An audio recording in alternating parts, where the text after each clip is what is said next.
Hello everyone, आज हम concept of odd day के बारे में डिटेल में स्टडी करने वाले हैं। इसे ही हिंदी में अतिरिक्त दिनों की अवधारणा भी बोलते हैं। तो सबसे पहले हम ये देखते हैं कि ऑड डे आखिर होता क्या है। इसे समझने के लिए मैं कुछ डे लेता हूँ 4, 5, 6, 7, 8, 9। तो कहता है कि ऐसे 7 दिनों का ग्रुप, जैसे कि मैं यहाँ से 1 से लेके 7 दिनों का एक ग्रुप बना लूँ और इसी ग्रुप को वीक बोला जाता है। क्लियर है। 7 दिनों का ग्रुप इसलिए बनाते हैं क्योंकि हमें पता है कि टोटल हमारे पास जो डेज हैं वो 7 डेज होते हैं। तो 7 दिनों का ग्रुप एक साइकिल को पूरा कर लेता है, जिस ग्रुप को आप वीक बोलते हैं। और इस वीक से यानी 7 के ग्रुप से जो दिन एक्स्ट्रा बच जाता है, इसी एक्स्ट्रा दिन को आप ऑड डे या फिर इसी को अतिरिक्त दिन बोलते हैं। अतिरिक्त दिन।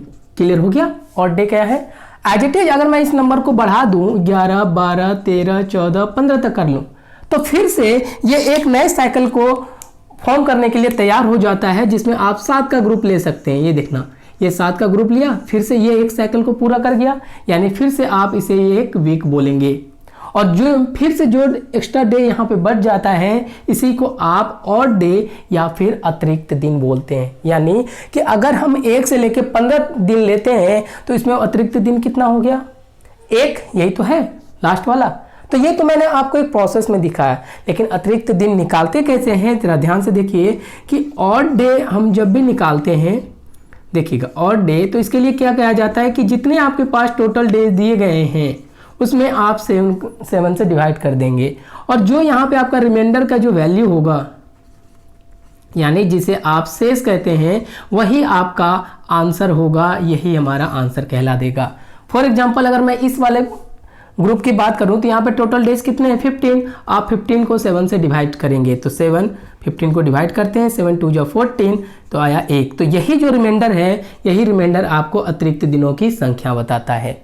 क्लियर है। तो जब भी हम ऑड डे निकालते हैं तो उसमें हम 7 डेज का 7 से डिवाइड कर लेते हैं और रिमाइंडर की वैल्यू हमारा अतिरिक्त दिनों की संख्या बता देता है। तो ये आपका डिटेल एक्सप्लेनेशन था कि ऑड डे क्या है। लेकिन अब हम अपने एग्जामिनेशन पॉइंट ऑफ व्यू से बात करें तो ऑड डे से हमारे 4 टाइप्स के क्वेश्चन पूछे जाते हैं। वो क्या है वो देखिए जरा। तो ये वाला फॉर्मूला याद रखना कि ऑड डे के लिए हमेशा 7 से डिवाइड करते हैं। देखिएगा जरा, अगर मैं एग्जामिनेशन पॉइंट से बात करूं तो हमारे सिलेबस में ऑड डे से 4 तरह के क्वेश्चन पूछे जाएंगे। पहला होता है डेज पे बेस्ड, कि टोटल डेज हमारे पास गिवन हो और आपसे पूछा जाएगा कि ऑड डेज बता दीजिए। फॉर एग्जांपल जरा ध्यान से समझिए, अगर हमारे पास टोटल डेज x है और ऑड डे हमने निकालने के लिए कहता है, तो अभी जस्ट मैंने फार्मूला बताया है, यहाँ पे x/7 कर देंगे, जो रिमाइंडर की वैल्यू होगा वो हमारा आंसर होगा। फॉर एग्जाम्पल कि जैसे यहाँ पे मैं लिख दूँ कि क्वेश्चन बोल दिया जाता है कि 295 डेज में आप बताइए कि टोटल ऑड डे क्या होगा। इस तरह से क्वेश्चन आपको दे दिया जाएगा।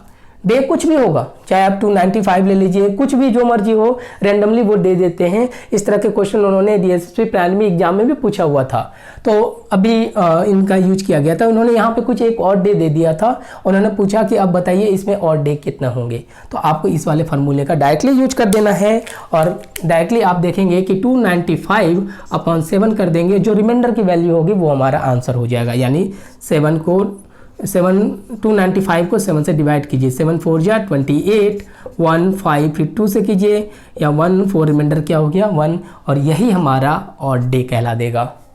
क्लियर हो गया। इसी को बोलते हैं अतिरिक्त दिन की अवधारणा। तो पहला क्वेश्चन हमारे पास एग्जामिनर इस टाइप से पूछता है, जहाँ पे हमारे पास टोटल नंबर्स ऑफ डेज दे दिया जाएगा और आपसे पूछेगा कि बताओ ऑड डेज क्या है। दूसरा होता है हमारे पास क्वेश्चन जिसमें मंथ बेस्ड ऑड डे होता है। मंथ बेस्ड, ये देखिएगा, मंथ बेस्ड क्या होता है? महीने पे आधारित अतिरिक्त दिनों की संख्या निकालना। जैसे क्वेश्चन कभी कभी पूछ दिया जाता है या फिर आपका इस्तेमाल कर लिया जाएगा, जैसे बाय द वे मान लिया जाए कि जनवरी में बताइए ऑड दिनों की संख्या कितनी होती हैं। तो आपको पता है कि जनवरी कितने हमारे पास 31 दिनों का, तो इसमें क्या करेंगे 31 को 7 से आप डिवाइड कर देंगे, 7 4 जा 28, तो आंसर कितना हो जाएगा 3, इसका 3 हो जाएगा। एज इट इज अगर मैं फिर फरवरी की बात करूं तो यहाँ पे 2 तरह के ऑड डे निकलेंगे। अगर मैं नॉर्मल के लिए बात करता हूं या फिर लीप, क्योंकि हमें पता है नॉर्मल और लीप में डिफरेंस होता है। इस केस में 28 दिनों का होगा है हमारे पास फरवरी, अगर 7 से डिवाइड करते हैं 4 28 क्रॉस, तो इसमें रिमाइंडर क्या निकलेगा 0। तो नॉर्मल दिनों में हमारे फरवरी में 0 ऑड डे होगा। एज इट इज अगर मैं इसमें एक बात करूँ तो 29 होगा लीप में, तो 7 4 जा 28, तो यहाँ रिमाइंडर क्या निकला 1। इस केस में हमारे पास 1 होगा। एज इट इज आप दिसंबर तक की वैल्यू को निकाल सकते हैं। तो एग्जामिनर कभी कभी इस टर्म्स का इस्तेमाल कर लेता है, तो बताइए कि सितंबर में क्या होगा ऑड डे, तो उसमें टोटल डे में आप 7 से डिवाइड कर लेना, हमारा आंसर हो जाएगा। अब आइए तीसरा जो हमारा फॉर्म होता है वो होता है ईयर पे बेस्ड ऑड डे निकालना। क्लियर है? ऑल्दो इसके बारे में मैंने बता दिया है, तो देखिएगा फिर भी यहाँ पे देख लेते हैं इसे। तो हमारे पास ईयर दो तरह का होता है, एक नॉर्मल और एक हमारे पास लीप। नॉर्मल में अगर बात करो तो इसमें 365 डेज होते हैं, इसमें 366 डेज होते हैं। और नॉर्मल में अगर बात करें तो अगर जैसे आप 365 में आप 7 से डिवाइड करते हैं और इसमें बात करें 366 से 7 से डिवाइड करेंगे तो यहाँ ऑड डे 1 निकलेगा और इस केस में ऑड डे की संख्या 2 निकलती हैं। क्लियर है? मैंने प्रीवियस वीडियो में भी इसके बारे में डिस्कस कर दिया। लेकिन जो मोस्ट इंपॉर्टेंट टर्म्स है वो है हमारे पास सेंचुरी। सेंचुरी यानी शताब्दी, इससे क्वेश्चन काफी बनाए गए हैं। सेंचुरी यानी 100 वर्षों के समूह को आप सेंचुरी कहते हैं। और अब इसमें पूछा जाता है कि मुझे बताइए कि 100 वर्षों में ऑड डे क्या होगा, 200 वर्षों में ऑड डे क्या होगा, 300 में क्या होगा और 400 में क्या होगा। फिर इसी फॉर्म को साइकिल के टर्म्स में ये आगे प्रोसीड करता है। तो हमारे लिए मेन क्वेश्चन ये वाला है ऑड डे का, जिससे हमारे पास पूछ दिया जाएगा कि 200 वर्षों में बताइए, 300 वर्षों में 400, बाकी ये वैल्यू रिपीट होते रहती हैं। अब ये कैसे निकालते हैं वो देखते हैं। देखिएगा जरा, देखो अगर मैं 100 वर्षों के में ऑड डे की संख्या निकालूं तो यहाँ देखना, अगर मैं 100 वर्षों की बात करूं तो 100 वर्षों में हमें पता है कि यहाँ पे 76 नॉर्मल ईयर होता है। 100 वर्ष में 76 नॉर्मल ईयर और 24 लीप ईयर होता है। क्लियर है? अब देखिएगा 74 नॉर्मल ईयर में बात करूं तो 70 नॉर्मल ईयर में ऑड दिनों की संख्या कितनी होती है, यहाँ पे मैंने निकाला था कि ये 1 होता है, तो हमने 1 से यहाँ मल्टीप्लाई कर दिया। और लीप ईयर में ऑड दिनों की संख्या कितनी होती है, क्योंकि हमें 100 का ऑड डे निकालना था, हमें टोटल डेज को यूज करना पड़ेगा। तो इसमें अतिरिक्त दिन नॉर्मल में 1 होता है, इसलिए मैंने 76 को 1 से कर दिया। इसमें 2 होता है तो मैं यहाँ 2 से मल्टीप्लाई कर देता हूँ। तो आगे की वैल्यू क्या हो जाएंगी, 76 + 48, ये टोटल वैल्यू हो जाएगा 124 अपॉन, और चूंकि अब ऑड डे निकालना है 7 से डिवाइड कर लें। अब इसे 7 से आप डिवाइड करके देखिए, 124 1 हो जाएगा आपके पास 7 5 4 7 4 9, तो यहाँ क्या निकला हमारे पास 5, यानी 100 वर्षों में और दिनों की संख्या कितनी होती है 5, ये हमारा आंसर है। तो ऐसे क्वेश्चन काफ़ी पूछे गए हैं कि 100 वर्षों में बताइए कि और दिनों की संख्या कितनी है। ऑल्दो इस 5 का क्या वेटेज है, जब मैं सेंचुरी को थ्योरेटिकल वे में पढ़ाऊंगा तो इसमें इसका यूज होगा। ठीक है, इसको एक वैल्यू से रिप्रेजेंट करते हैं डेज का, जैसे संडे मंडे के हिसाब से, तो मैं इसे बताऊंगा। एज इट इज अगर मुझे 200 वर्षों का निकालना है हो तो आपको क्या बोलेंगे कि इसी का आप मल्टीप्लाई कर लीजिए, यानी 2 × 76 नॉर्मल वर्ष और 24 लीप वर्ष, यही कुछ होगा, डिवाइड बाय 7 कर देंगे। यही तो है, जो 100 है उसका दुगना कर लेते हैं, 200 निकल जाएगा।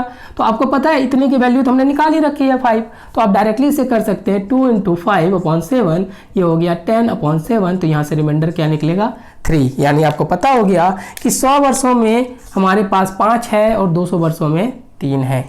एज इट इज अगर मैं 300 वर्षों की बात करूं तो ध्यान से देखिएगा, अगर 300 की वर्षों की बात करते हैं एज इट इज इसी वैल्यू का इस्तेमाल कर लें हम, 3 × 76 नॉर्मल और 24 लीप, यही कुछ होगा, अपॉन 7 कर देंगे, क्योंकि 100 का 3 से मल्टीप्लाई कर ले तो 300 वर्ष हो जाएगा। तो ये क्या हो जाएगा हमारा 3, और इस पूरे का वैल्यू क्या हमने निकाल रखा है 5, यही तो है। अब इसको 7 से डिवाइड कर लीजिए, तो ये क्या हो जाएगा 15/7, तो इसकी वैल्यू कितनी हो जाएगी, रिमाइंडर 1। तो आपको पता चल गया कि हमारे पास 300 वर्षों में अतिरिक्त दिनों की संख्या 1 हो जाती है। अभी 5, 3 और 1 का एक वेटेज है, अभी बताता हूँ थोड़ी देर में, देखिएगा।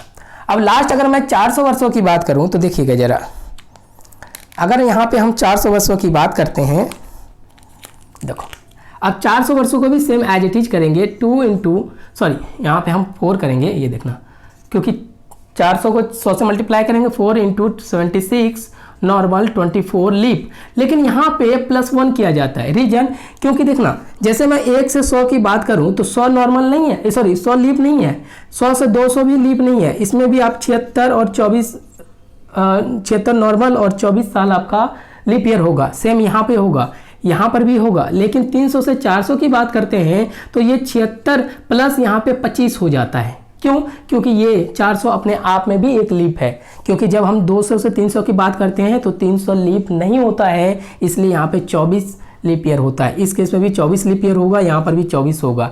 लेकिन 300 से 400 जाते हैं तो 400 अपने आप में ही लीप ईयर है, सॉरी लीप सेंचुरी है, तो इसलिए हम यहाँ पे +1 कर लेते हैं। तो अब इसको हम 7 से डिवाइड कर देंगे। तो आगे आप देखेंगे तो इसकी पूरी वैल्यू आपने निकाल रखी है, वो है 5 और ये +1/7। ये कितना हो जाएगा? 21। 20 और 21/7 कर लीजिए तो रिमाइंडर क्या हो जाएगा? 0। तो ये है हमारे पास 400 वर्षों में अतिरिक्त दिनों की संख्या। यानी अगर मैं कंबाइन लिखूं इसे 100, 200, 300, 400, तो इसमें जो अतिरिक्त दिनों की संख्या है ये होता है 5, ये हो गया 3, ये हो गया 1 और 0। और इसका अपना एक डेज वैल्यू से रिप्रेजेंट करते हैं। मैंने आपको सेंचुरी कैलेंडर का एक पार्ट सेंचुरी बताया था, जहाँ पे थियोरेटिकल क्वेश्चन पूछे जाते हैं कि शताब्दी का कौन सा दिन प्रथम होगा, कौन सा दिन अंतिम होगा, first day of century, last day of century. तो इसी नंबरों की वजह से, तो ये चीज़ें मैं वहाँ आपको बता दूंगा कि ये नंबर्स की वजह से कौन सा डे फर्स्ट होगा, कौन सा लास्ट। तो ये आपके पास फुल डिटेल एक्सप्लेनेशन था ऑड डे कॉन्सेप्ट का। Thank you.